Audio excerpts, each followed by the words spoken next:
আফ্রিকার দেশ কঙ্গোর পূর্বাঞ্চলে বিদ্রোহী গোষ্ঠী M23-এর সঙ্গে সেনাবাহিনীর সংঘর্ষে মাত্র 5 দিনে 700 জন নিহত এবং 2800 জন আহত হয়েছে বলে জানিয়েছে জাতিসংঘ। জাতিসংঘের মহাসচিবের মুখপাত্র স্টিফেন ডুজারিক জানান, 26 থেকে 30 জানুয়ারির মধ্যে সংঘাত তীব্র আকার ধারণ করে।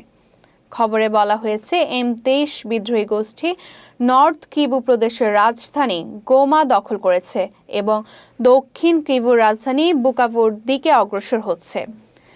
এর আগে জাতিসংঘ জানিয়েছিল, কঙ্গোতে বিদ্রোহীদের সঙ্গে লড়াইয়ে 13 শান্তিরক্ষী নিহত হয়েছে।